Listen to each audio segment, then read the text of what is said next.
Hello everyone, welcome back to my channel. आज के video में हम इस तरीके का शॉर्ट्स बनाने वाले हैं जो समर के लिए एकदम परफेक्ट रहता है। तो चलिए इसे बनाना स्टार्ट करते हैं।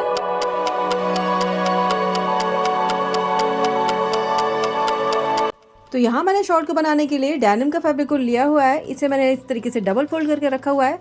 सबसे पहले हम इसके फ्रंट के पार्ट को निकालेंगे, उसके बाद बैक वाला पार्ट निकाल। फ्रंट वाले पार्ट को मार्क करने के लिए सबसे पहले यहाँ पे एक स्ट्रेट लाइन को ड्रॉ कर लेते हैं।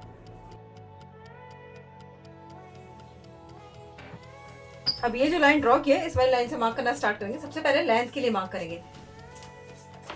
तो यहाँ इस तरीके से 1.5 इंच को इस तरीके से ऊपर की तरफ निकाल के रखूंगी इस वाली लाइन पे, क्योंकि हम यहाँ पे 1.5 इंच की बेल्ट बनाने वाले हैं। तो उसको इस तरीके से निकालते हुए लेंथ के लिए मार्क करेंगे। तो लेंथ यहाँ पे उसकी 18 इंच की है। तो यहाँ इस तरीके से रखेंगे और 18 इंच पे एक मार्क करेंगे।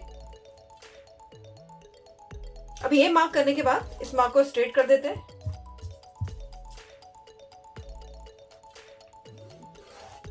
अब इस वाले मार्क के बाद हमें जितना फोल्ड करना है उसका हम डबल मार्क करेंगे। तो यहाँ मैं जो फोल्ड करूंगी वो 1.5 इंच फोल्ड करूंगी। तो यहाँ पे मैं 1.5 इंच जो लूंगी वो फोल्डिंग में लूंगी। तो 1.5 इंच का डबल लेंगे तो 3 इंच हो जाएगा और हाफ इंच सीम अलाउंस का ऐड करेंगे, सिलाई का ऐड करेंगे, यानी कि तो यहाँ पे हम यहाँ पे 3.5 इंच पे मार्क करेंगे। यहाँ पे भी मैं 3.5 इंच पे एक मार्क कर देती हूँ। अब यहाँ इन दोनों मार्क से हम एक स्ट्रेट लाइन ड्रॉ कर देंगे। तो इस तरीके से हमने अपने बॉटम की लेंथ मार्क कर लिया है। अब लेंथ मार्क करने के बाद यहाँ से हम इसका हिप साइज मार्क करेंगे। कितना मार्क करना है वो देख लेते हैं। जो अपना हिप साइज है, यहाँ पे हिप साइज 35 इंच का है, इसमें मैं ऐड करूंगी 4 इंच। तो यहाँ पे मेरा हो जाएगा 39 इंच। अगर आप हैवी साइज के लिए बना रहे हैं तो आप यहाँ पे 6 इंच तक भी ऐड कर सकते हैं। तो यहाँ पे मैंने 4 इंच ऐड किया है तो 39 इंच हो गया। अब इसका मैं डिवाइडेड बाई 4 करूंगी तो मुझे मिलेगा 9.75 इंच। तो यहाँ पे मैं तो पहले हम यहाँ पे लाइन ड्रॉ कर लेते हैं इस तरीके से, साइड में भी इतना फैब्रिक हमें निकाल देना है कट करके।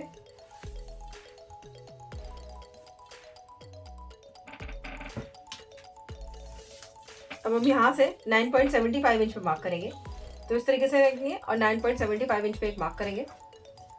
सेम मार्क हम नीचे भी कर लेंगे इस तरीके से 9.75 इंच पे। मार्क करने के बाद मार्क को इस तरीके से यहाँ से हम स्ट्रेट कर देते हैं। अब इसके बाद यहाँ पे क्रॉस पॉइंट निकालेंगे। तो क्रॉस पॉइंट निकालने के लिए फॉर्मूला है hip divided by 4 minus belt का प्लस 1 इंच या 1.5 इंच और प्लस सीम अलाउंस। तो हिप है यहाँ पे 35 इंच का, हिप डिवाइडेड बाई 4 करेंगे यहाँ पे हम। तो जो हमारा आएगा उसमें से हम माइनस करेंगे बेल्ट का।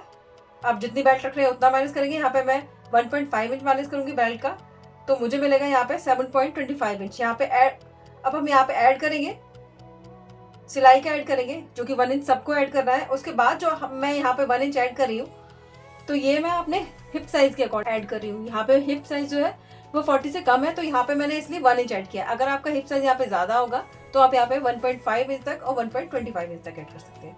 तो यहाँ पे मेरा क्रॉच के लिए निकल के आया है 9.25 इंच। तो यहाँ से मैं इस वाली लाइन से रखते हुए 9.25 इंच पे एक मार्क करूंगी। इस तरीके से मार्क करने के बाद इस वाले मार्क को हम आगे तक एक्सटेंड कर लेंगे।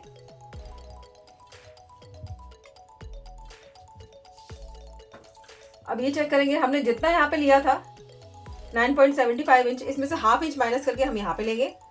तो यहाँ पे हम 9.5 इंच पे रखेंगे इस तरीके से और एक इस तरीके से मार्क कर देंगे। इस मार्क को करने के बाद इस वाले मार्क को अपने मार्क तक इस तरीके से स्लैंटिंग लाइन से मिला लेंगे। अब ये इसके बाद हमें क्रॉस पॉइंट पे कितना मार्क करना है वो देख लेते हैं। यहाँ पे ये मैं कम साइज के लिए बना रही हूँ, यहाँ पे मैं तो 1.5 इंच ऐड करूंगी। आपका साइज अगर बिग होगा तो आप यहाँ पे 2 इंच तक ऐड करेंगे। तो यहाँ मैं 1.5 इंच तक ऐड करती हूँ। तो यहाँ इस तरीके से और 1.5 इंच पे मैं ऐड कर लूंगी इस तरीके से। अब ये मार्क करने के बाद इस वाले मार्क को मैं फ्रेंच कर्व की हेल्प से इस तरीके से मिला दूंगी। तो यहाँ जिस तरीके से सेट हो रहा है उसको उस तरीके से रखेंगे और यहाँ इस तरीके से मार्क करके इसको मिला देंगे। तो इस तरीके से मैंने यहाँ पे मार्क कर लिया। अब इसके बाद नीचे मोहरी के लिए मार्क करेंगे। जो हमारा इतना पार्ट है इसका हम पहले सेंटर निकालेंगे। 9.5 इंच का हम सेंटर निकालेंगे, मार्क करेंगे और मार्क पे हमें जो मिलेगा वो हम चेक करेंगे। तो ये मुझे मिला है 4.6 इंच मिला है मुझे यहाँ पे। तो मैं यहाँ पे भी 4.6 इंच पे एक मार्क करूंगी इस तरीके से, तो हमें यहाँ पे भी सेंटर मिल जाएगा। अब ये जो हमें सेंटर मिल गया है इस तरीके से पूरी के लिए मार्क करेंगे, तो 20 का हाफ मार्क करेंगे हम यहाँ पे, तो हमारा आएगा 10 इंच। तो हम इस तरीके से रखेंगे और यहाँ पे 10 इंच पे मार्क करेंगे। तो इसको इस तरीके से मिला देंगे हल्का सा कर्व शेप देते हुए। अब हम यहाँ से इसको इस तरीके से रखते हुए यहाँ पे मिला देंगे, इस तरीके से रखेंगे और यहाँ से इसको मिला देंगे। यहाँ मैंने मिला दिया है और हम यहाँ पे इस वाली लाइन को ड्रॉ करेंगे क्योंकि यहाँ पे हमारा हिप साइज है और यहाँ से भी हम इस तरीके से इसको मिला देंगे।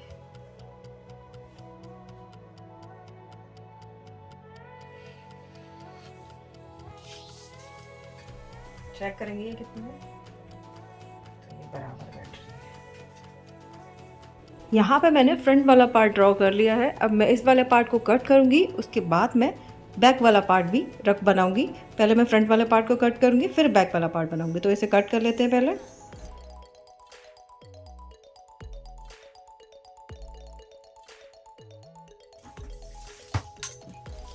यहाँ पे हम नीचे की तरफ डाउन करेंगे, तो यहाँ पे हाफ इंच में नीचे की तरफ डाउन करूंगी और इसको इस तरीके से क्रॉस करते हुए मिला लेंगे और इस वाले पार्ट को कट कर लेंगे।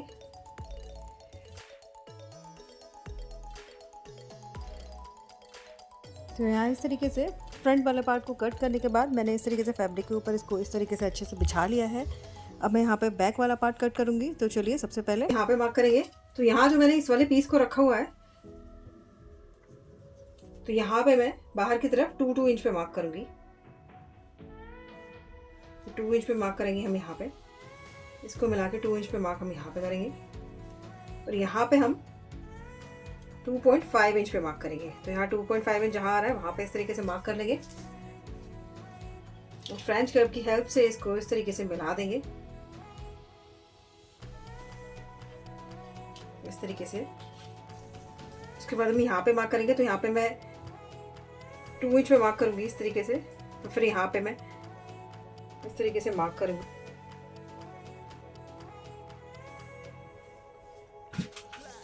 तो अब ये जो मार्क है इन मार्क को हम इस तरीके से रखते हुए मिला देंगे इसको।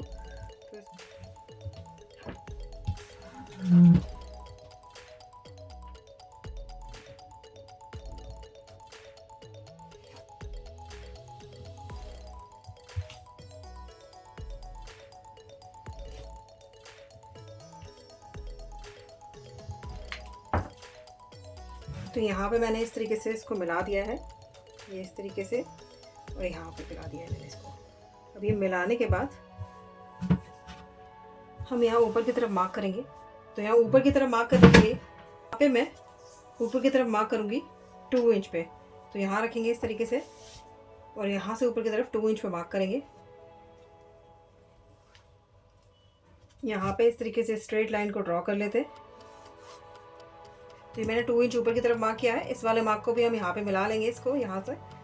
तो यहाँ इस वाले मार्क को इस तरीके से मिला लिया। अब ये वाला पॉइंट है, इस वाले पॉइंट को हम इस वाले पॉइंट से मिला देंगे इस तरीके से क्रॉस करते हुए। तो ये मैंने यहाँ पे क्रॉस करते हुए इस वाले पॉइंट से मिला दिया है इसको इस तरीके से। तो ये हमारे बैक वाले पार्ट की मार्किंग कंप्लीट हो गई है। तो यहाँ मैंने 2 इंच पे गैप पे मार्क किया है, यहाँ पे भी मैंने 2 इंच पे गैप पे मार्क किया है। तो हम जो बैक वाला पार्ट है उसको मैंने 2 इंच सब जगह बड़ा रखा हुआ है। तो यहाँ इस तरीके से इसको मिला देंगे। यहाँ पे मैंने जो गैप लिया है वो 2.5 इंच का है। तो इस तरीके से देखिए ये गैप मैंने 2.5 इंच का लिया हुआ है। अब इतना मार्क करने के बाद इस वाले पार्ट को भी कट कर लेते, तो बैक वाला पार्ट भी हमारा कट के रेडी हो जाएगा।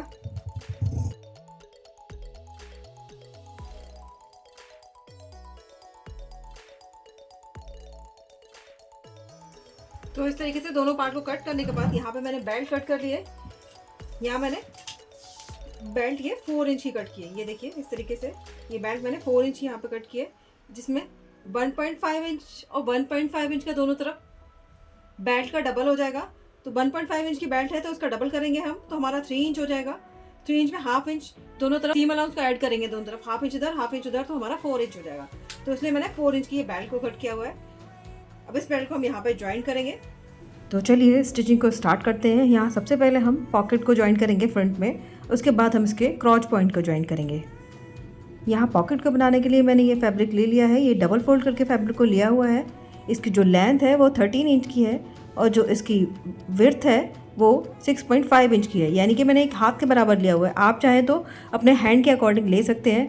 अब इसको मैं इस तरीके से ओपन कर लूँगी और यहाँ पे इस तरीके से रख लेंगे जहाँ पे हम पॉकेट बनाते हैं। इसको हम सीधे फैब्रिक के ऊपर उल्टा करके रखेंगे इस तरीके से। अब हम यहाँ पे मार्क लगाना स्टार्ट करेंगे। तो यहाँ ऊपर से मैं 1 इंच पे मार्क करूँगी इस तरीके से, और यहाँ से मैं 0.75 इंच पे मार्क करूँगी। जहाँ हमने 1 इंच पे मार्क किया था वहाँ से हम 0.75 इंच पे मार्क करने के बाद 6 इंच की हम पॉकेट का विड्थ देंगे यहाँ पे। तो 6 इंच पे मार्क करने के बाद यहाँ पे भी 75 इंच पे मार्क करूँगी। इसके बाद इसको स्केल से इस तरीके से स्ट्रेट लाइन को ड्रॉ कर लेते हैं। तो यहाँ जो मैंने ये मार्क लगाया है इस मार्क पे मैं सिलाई लगा के इसको रेडी करूँगी पहले।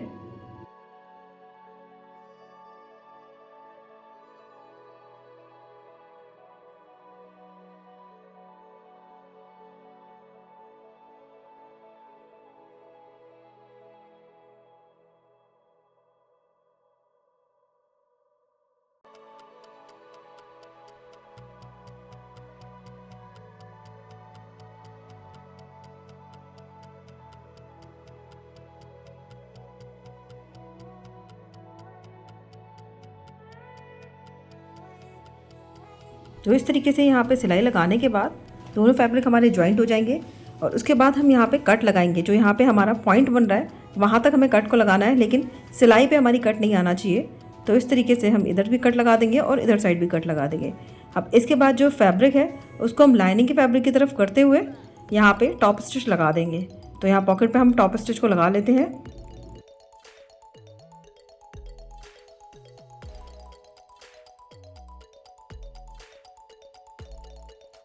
तो इस तरीके से पॉकेट पे टॉप स्टिच को लगा लिया है। ये पॉकेट हमारी रेडी हो गई है, ये देखिए इस तरीके से। अब हम फैब्रिक को अंदर की तरफ को फोल्ड कर देंगे, जो कि अच्छे से फोल्ड हो जाएगा अंदर की तरफ। फोल्ड करके इसको डबल फोल्ड करके यहाँ पे हमारा पॉकेट बन के रेडी हो जाएगा। अब हम इसमें सिलाई लगा के इसको तैयार कर लेंगे। तो यहाँ इस तरीके से अच्छे से एडजस्ट करेंगे इसको फैब्रिक को और यहाँ पे सिलाई लगा के इसको रेडी कर लेंगे। इसी तरीके से मैं दोनों पॉकेट्स को बना के रेडी कर लूँगी, यानी कि फ्रंट में दोनों तरफ के पॉकेट को मैं इसी तरीके से बना के रेडी करूँगी।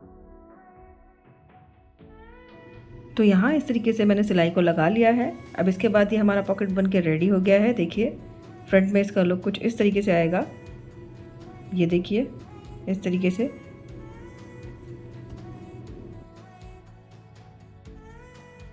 इसी तरीके से मैंने दूसरी तरफ की पॉकेट भी बना के रेडी कर लिया है।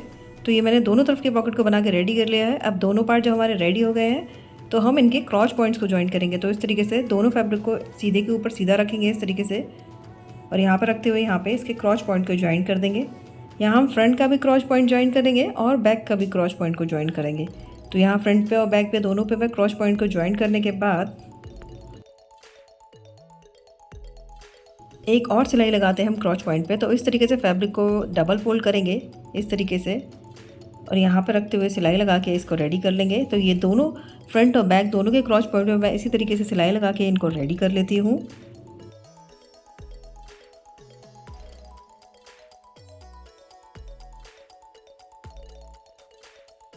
क्रॉच पॉइंट को ज्वाइन करने के बाद हम दोनों फैब्रिक को एक साथ रखते हुए जो साइड की तरफ वाला पार्ट है वहाँ पे मैं सिलाई लगा के इसको रेडी कर लेती हूँ।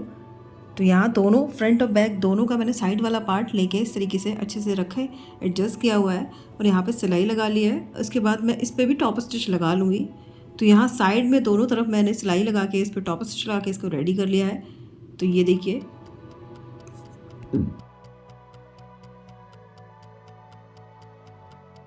यहाँ पे मैंने साइड्स के पार्ट को ज्वाइन कर लिया है इस तरीके से और यहाँ पे टॉप स्टिच लगा के इसको रेडी कर लिया है। तो ये दोनों तरफ मैंने इस तरीके से रेडी कर लिया है। तो एक साइड का पार्ट तो हमने ज्वाइन कर लिया है, अब बाकी का पार्ट ज्वाइन करेंगे, लेकिन उससे पहले हम मोहरी बना के रेडी कर लेते हैं। तो मोहरी के लिए जो निशान लगाया था मैंने 3.5 इंच पे, तो उस पर इस तरीके से मार्क करेंगे, अच्छे से फैब्रिक को सेट करेंगे और मार्क करते जाएंगे। तो मैं 3.5 इंच पे मैं पूरे पे मार्क कर लूँगी।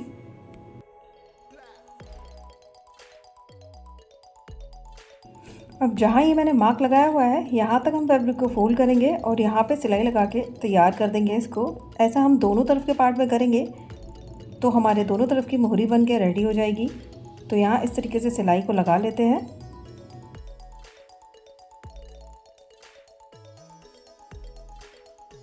तो ये देखिए इस तरीके से मैंने सिलाई लगा के इसको तैयार कर लिया हुआ है। अब मैं इस पर प्रेस लगा दूँगी तो ये हमारा अच्छे से सेट हो जाएगा फैब्रिक। अब हम यहाँ पे इलास्टिक को लगाएंगे। तो इलास्टिक यहाँ मैंने जितनी आपकी वेस्ट है आप उतनी इलास्टिक लेंगे। यहाँ पे वेस्ट 30 इंच की है तो मैंने इलास्टिक भी 30 इंच की ली हुई है। अब हम इसको इस तरीके से एक साथ रखते हुए इसको ज्वाइन कर देंगे। तो ये देखिए इस तरीके से हमने इलास्टिक को ज्वाइन कर लिया हुआ है। अब हमें जो बेल्ट बनानी है वो वाला फैब्रिक को ले लेंगे और अपना जो पार्ट है इसको इस तरीके से खोल लेंगे। इसको हम सीधा कर लेते हैं और इसको ऐसे रखते हैं और यहाँ पे हम अपना जो बेल्ट वाला पार्ट है इसको उल्टा करके रखेंगे पहले और यहाँ पे हम सिलाई लगा के इसको रेडी करेंगे। तो यहाँ इस तरीके से बेल्ट वाला जो पार्ट है इसको लेंगे और यहाँ इसके ऊपर उल्टा करके यहाँ पे सिलाई लगा लेंगे चारों तरफ।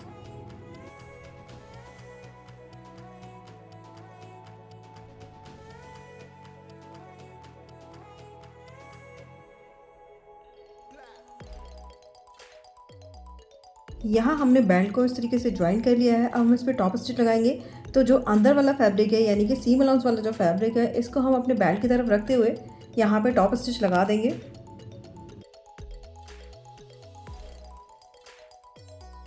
तो इस तरीके से मैंने बेल्ट को ज्वाइन करने के बाद ये पूरे पर टॉप स्टिच लगा दिया है। अब हम इसमें अपने बेल्ट को डाल के ज्वाइन करेंगे। तो बेल्ट को ले लेंगे और इस तरीके से फैब्रिक के अंदर की तरफ रखते हुए फैब्रिक को फोल्ड करेंगे और सिलाई लगा के इसको भी रेडी कर लेंगे। तो यहाँ हमारा बेल्ट बन के रेडी हो जाएगा इस तरीके से।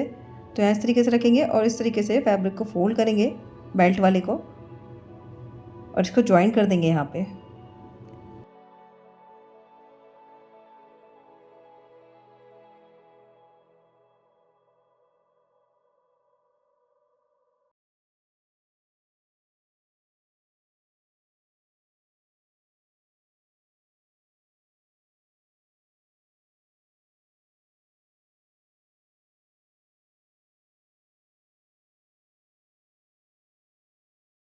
यहाँ इस तरीके से बेल्ट जॉइंट हो गई है और मैंने जो इसका जो मोहरी वाला पार्ट था वहाँ पे भी प्रेस लगा के इसको रेडी कर लिया है। देखिए इस तरीके से प्रेस लग गई है। अब हमने जो फैब्रिक को अंदर की तरफ को फोल्ड किया था इसको बाहर की तरफ को इस तरीके से पलटी कर देंगे यहाँ पे और यहाँ पे हम एक स्टिच लगा देंगे टॉप स्टिच। तो ये मैंने स्टिच लगा दिया है। यहाँ पे इस तरीके से ये फैब्रिक को रुक गया है। इस तरीके से हम दोनों तरफ लगा के रेडी कर लेंगे। तो यहाँ मैंने एक साइड लगाया हुआ है, दूसरी साइड और इस तरीके से लगा लूँगी। अब इसी तरीके से दोनों तरफ लगाने के बाद जॉइंट को हम फैब्रिक को इस तरीके से रखेंगे ऐसे करके अच्छे से एडजस्ट करते हुए। इसका जो बॉटम वाला पार्ट है इस पर भी सिलाई लगा लेंगे। तो यहाँ इस तरीके से इसको रखेंगे और यहाँ पे हम सिलाई लगा लेंगे। यहाँ जो मैंने ये इलास्टिक लगाए हैं यहाँ पे भी टॉप स्टिच लगा दिया है ताकि हमारा इलास्टिक अंदर की तरफ फोल्ड ना हो। तो इस तरीके से मैंने शॉर्ट्स को बना के रेडी कर लिया है। ये देखिए इस तरीके से यहाँ मैंने एक साइड को ये पॉकेट की बनाया हुआ है और दूसरी साइड को भी पॉकेट बनाया हुआ है, यानी कि फ्रंट में मैंने दोनों तरफ पॉकेट को दिया हुआ है और इसका जो ये साइड में मैंने टॉप स्टिच लगा के इसको रेडी किया हुआ है। इसमें जो मोहरी वाला पार्ट है ये देखिए यहाँ पे इस तरीके से बाहर की तरफ इतनी फिनिशिंग के साथ तैयार हुआ है और अंदर की तरफ भी इस तरीके से तैयार किया। तो इस तरीके का बॉटम वेयर आप घर में बना सकते हैं बहुत आसानी से। समर के लिए बिल्कुल परफेक्ट रहता है, तो इसे ज़रूर बनाइएगा। तो यहाँ आज की वीडियो में बस इतना ही। वीडियो अगर आपको पसंद आया हो तो वीडियो को लाइक कीजिएगा, शेयर कीजिएगा एंड सब्सक्राइब कीजिएगा। और मिलते हैं नेक्स्ट वीडियो में किसी और स्टिचिंग प्रोजेक्ट के साथ। तब तक के लिए bye bye and thank you for watching.